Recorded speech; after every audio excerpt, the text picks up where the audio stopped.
What's going on there, Dice Rollers? Paul here, and I'll be your DM for a while. And the other day I put out a video warning you to watch out for those Dungeon Master red flags.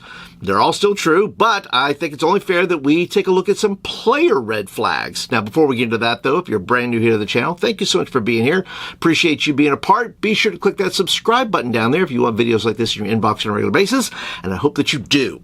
All right, so let's talk about 3 kinds of players. Now, there's all kinds of archetypes, okay, of players that you can have at your table. I've had all kinds of players at my table as well. But I'm going to give you 3 that are red flags that can, over time, be a problem for your table. I don't ban anybody from my table. I'm just very conscious of who's at my table.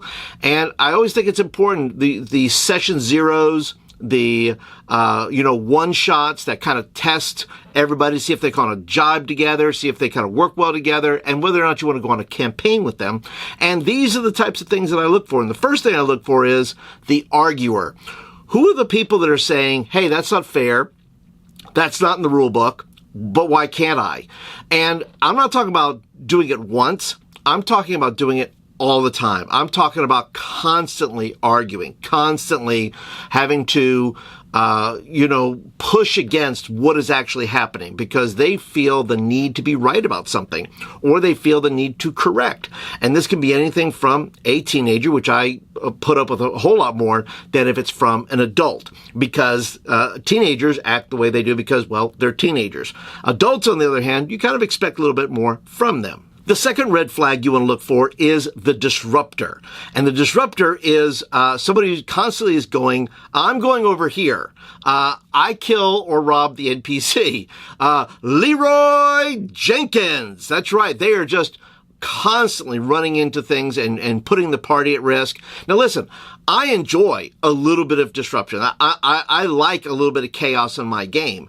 I don't like it all the time because I know that there's players around the table who they don't like it all the time. And just because I like it doesn't mean they like it. And so I have to kind of, keep the integrity of the table in check to say, look, we can have it once or twice.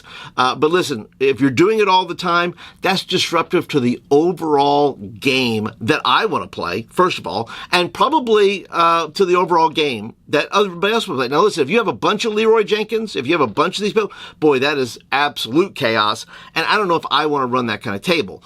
But if I have one person who's doing that, well, then that's worthy of a conversation after that. Once again, during a session 0 or during a one-shot, something like that, to see, kind of, help them out a little bit to understand that that's not the kind of game I run. Now, the third and final red flag you want to look for is the attention hog. They're always about my character, my treasure, and look at me. They are hogging the whole spotlight, whether it's in combat, whether it's in role play, whatever it may be. These folks here just can't get enough attention. Now, by the way, I'm not saying that these people are bad people. I'm saying that as a player playing a character, they are the red flags for that could disjoint your table over time. So I'm not saying you should kick them out like immediately. We're talking about patterns of behavior here. We're not talking about one incident or one time or something like this. We're talking about patterns of behavior that are causing chaos at your table, and you as the DM have to protect the integrity of the table to the degree that everybody is kind of getting their time. They're getting some time in the spotlight. Somebody's paying attention to them. They have a chance to play their character. And once again, just because these are red flags, these are people maybe you want to play. You can play a one-shot with them, but it's not somebody you want to do a 6-month campaign with, or a year-long campaign with, or any of those things. So take all of that with a grain of salt, but I'd love to hear from you. What are your red flags for players? What are you looking for? You go, man, I really don't want that at my table. I don't mind one time or 2 times, but man, over time, it can be chaos. Leave me your comments down below. Would love to hear about your red flags. But that is it for today, guys. Thank you so much for being here. Thanks for being a part. Be sure to click that thumbs up button. It tells me you like the video and you want more of them. And I'll catch you guys in the next one. Have a good day, everybody.